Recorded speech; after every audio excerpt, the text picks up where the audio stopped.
د پخوا زمانې قصه ده.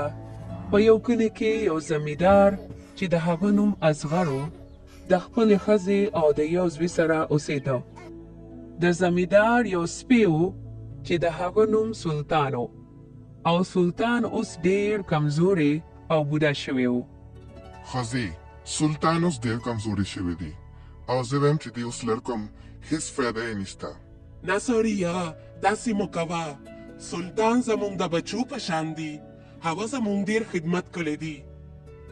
نه ښځې ما سره نورې پیسې نشته او نه مې وس ته چې زه به سلطان باندې اوس په فری کې خوراک کوم. بس زه به سبا هغه لړ کوم او دا زما اخري فیصله ده. زمیندار او ښځه دا خبرې کوي چې د دوی دا خبرې بهر سلطان هم واوري. اوه زما په خیال دی کور کې زما نور ځای نشته، خو زه خو بوډا شوم، چېرته به ځم؟ یا الله زما مدد وکړي.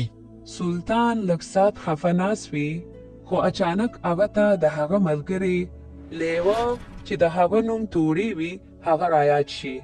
سلطان سوچ وکړي چې تورې به زما مدد وکړي او سبا سحر وختي سلطان د ځنګل طرف ته تورې سره میلاوېدو له لاړ شي. خیر خو دې سلطانه ولې داسې خفه یې؟ او د هغې نه پس سلطان تورې ته ټوله قصه بیان کړي. تورې ډېر هوښیار وي. سلطان ته وایي چې ما سره یو طریقه شته، زه چې تا ته څنګه ویم بس هغه شان کوه. او د هغې نه پس تورې سلطان ته خپل پلان بیان کړي.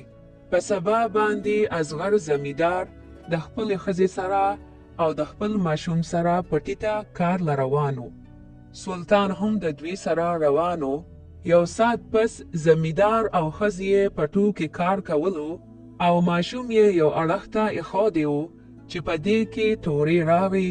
ماشوم یې خوله کې واغشته او د ځنګل طرف ته یې منډه کړې. سلطان هم د تورې پسې و او زمیندار او د هغه ښځه هم د تورې پسې وه. تورې ډېر تیز و. زمیندار او ښځه یې شاته پاتې شو او سلطان د تورې پسې په منډه منډه د ځنګل طرف ته روان و. او دغسې تورې او سلطان په ځنګل کې غیب شو. زمیندار او ښځې ډېر پریشانه و. ډېر وګرځېدل خو ماشوم یې پیدا نه شو.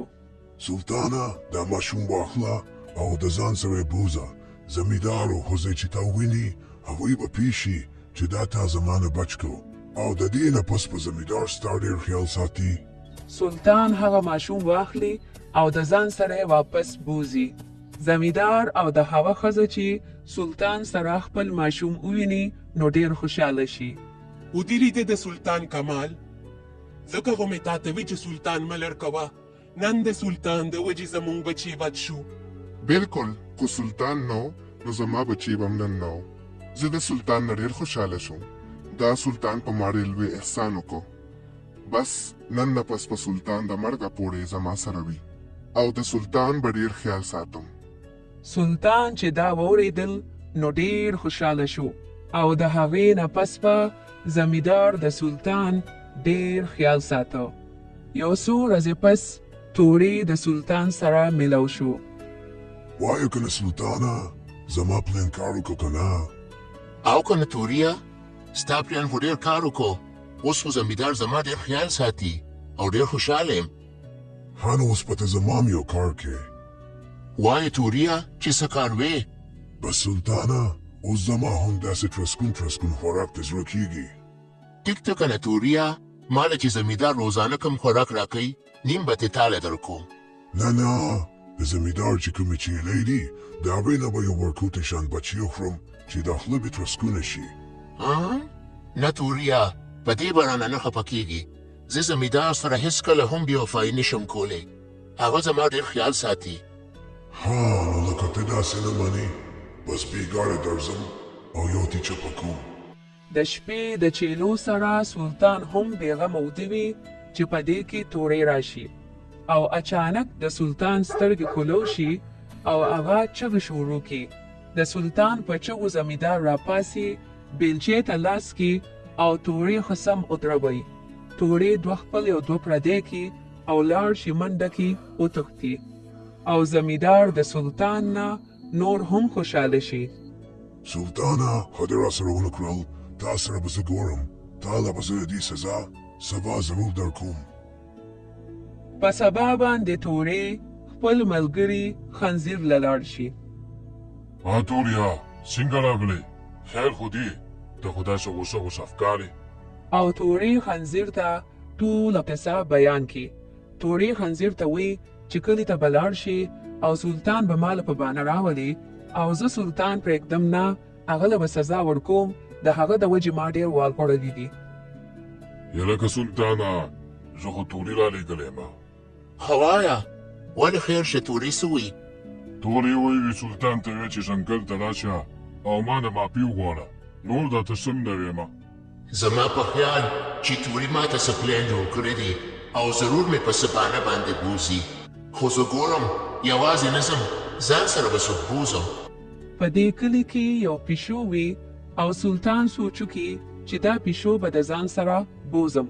د پیشو یو وخت په زخمي وي چې د درد د وجې ګوټه ګوټه ګرځي او لکې یې لکه د چړې په شان نیغه نیولې وي. سلطان ټوله قصه پیشو ته بیان کړي او پیشو د ځان سره ځنګل طرف ته روانه کړي. هلکه توریا سلطان به را رواني، بس ځان ورته تیار که ښه.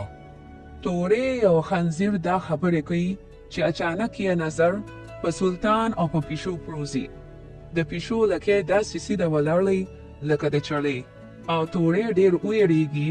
هغه وایي که پیشو د ځان سره چاړه راوستې ده. هلکه زما په خیال چې دې پیشو خو چاړه راکشتې ده، زما په خیال مونږ دواړه لالي زه چې تاسو ګورې ښه.